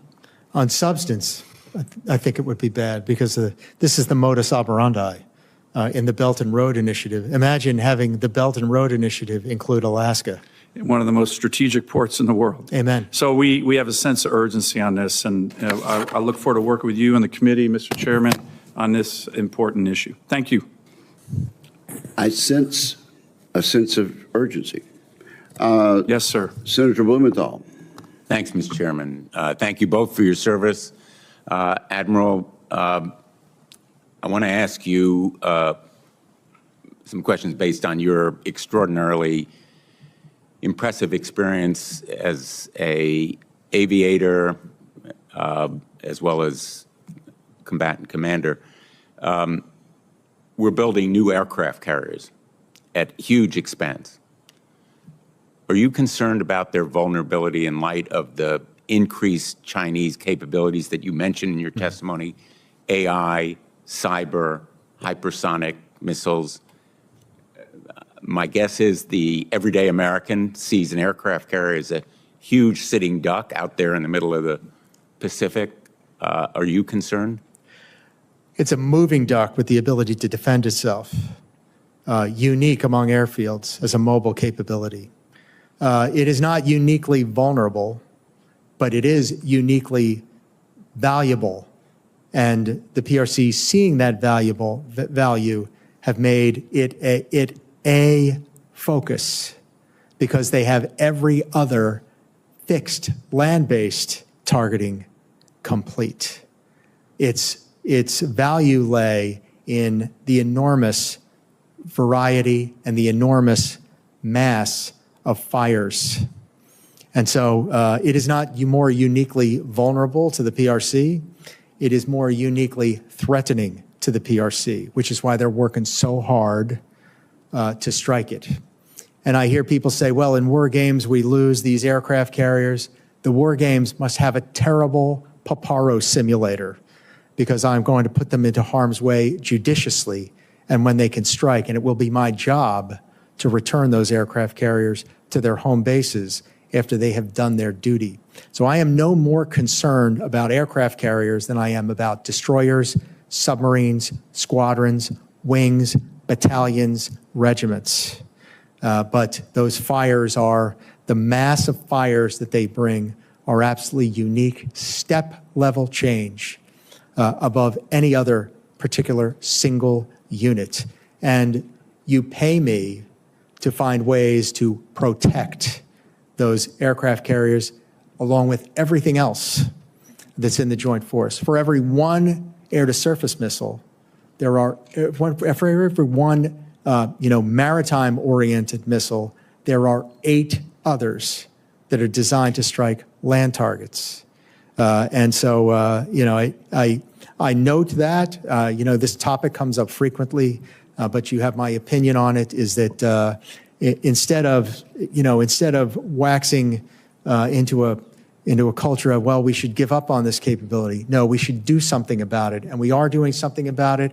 And that is well included in my integrated priorities list that I presented to the committee. I think that answer is extremely compelling, and thank you for it. Turning to submarines and asking the same question in a different form, are submarines more vulnerable today than, say, 3 years ago, 5 years ago, because of those advanced detection and countermeasures that the Chinese or other adversaries could mount? The PRC is growing in their capability on anti-submarine warfare, which I would expect them to do. I respect them for doing it. They are more vulnerable than they've been before, and that equally confers the responsibility for the command to take the steps that gain more margin. I mean, the United States has a generational lead on undersea warfare, and it remains critical, absolutely one of my highest priorities. The introduction of quantum computing could well enhance the PRC's ability to flood the zone and to target submarines and to take that away. They're pushing sensors into the sea to find them. They're working very hard to find them, and they're working very hard to counter them. I have an equal duty to protect those and to preserve the unusual, the outsized combat capability of those submarines. And I take a similar view of refusing to quit on a unique capability. And on that front, if I leave the space between the surface and the Kármán line, our adversaries are going to flood that space with capability and become even more effective against our submarine force. Well, I thank you for both of those answers, which, again, I find very persuasive. We can't quit on those weapons platforms. We just need to make them more capable and stronger. And I look forward to working with you on that mission. Thank you very much, Admiral. Thank you both for your service to our nation. Thank you all. Senator Slotkin will be in just a moment. Let me ask you, in a follow-up to Senator Blumenthal's line of questioning on submarines, we still need a lot more submarines, do we not? Strongly agree. We have to increase our production rates. We have to invest in the submarine industrial base. We have to increase the rates of the number of submarines, and we have got to increase the availability of our submarines. And you had a valuable exchange with Senator Banks about nuclear weapons. And I understood you to say they are useful to us every day because of their deterrent effect. Is that correct? Yes, sir. And also, just because we don't often hear about this, the doctrine of the United States for years has been not to rule out a first strike. Is that correct? I affirm that. Okay. Thank you very much. Senator Slotkin. Thank you. Apologies for being late. Welcome. Glad to have you here. I would just like to talk about strategy vis-a-vis China and Taiwan. I'm sure you've gotten a lot of questions on this. I'm trying, as the co-chair of the Bipartisan Taiwan Caucus, to understand what our approach is, given that we talk about the Chinese threat, right, to Taiwan. We talk about that we're in a period of vulnerability, right? We want to make sure to be particularly watchful about what's going on in Chinese military intentions. But at the same time, we're calling into question the commitments by allies and partners who we would need, I think, in any Taiwan contingency scenario, right? I think even the Trump administration's interim national defense strategy talks about the importance of allies and partners. And I've seen public reports from CSIS and others that say that actually if there was a war with China over Taiwan, if they tried to take over Taiwan, we could not manage that situation to satisfaction if allies and partners weren't with us in that fight. Just we're so far away, the tyranny of geography, what we always talk about. And I'm just concerned that our approach to allies and partners is threatening the very thing that I think we believe in a bipartisan basis on this committee, that we need to have a muscular deterrent approach. So can you tell me about the value of allies and partners to whatever you need to do in that region, understanding we're in an unclassified space, and the dependence we have on other nations hosting our forces, allowing operations from their land. Can you walk me through it, please? Senator, good morning. Allies and partners have an outsized effect. It is the strategic center of gravity of the United States of America. And by having access, basing, and overflight with our allied partners, we have the ability to achieve the principles of expanded maneuver. And that is to have multiple attack vectors across multiple domains, where our adversary would potentially just be would be focused onto one point. There'd be threats coming from multiple points. It confers legitimacy on the force. It confers greater access, basing, overflight, freedom of movement of the force. And then to the extent that allies and partners are participating in the operation, it enhances your fire's capability as well. So all across those fronts, allies and partners are critical. You do pay me to build a plan that does not fall on the loss of a partner. But the cost, the bill comes in the form of people, capability, money, and time. The more partners and allies that we have, the less it will be the bill across those 4 domains. So I guess my confusion comes with my view, again, my view as a senator here, that this administration is implementing a strategy of cozying up to our adversaries and kicking our allies in the teeth. And I say that as someone who's a border state and lives right next to Canada. You know, we can go to a concert in Canada. I mean, the idea that we need partners to make deterring China affordable and approachable, but that we're going to attack our allies, put significant tariffs on again, off again on these allies.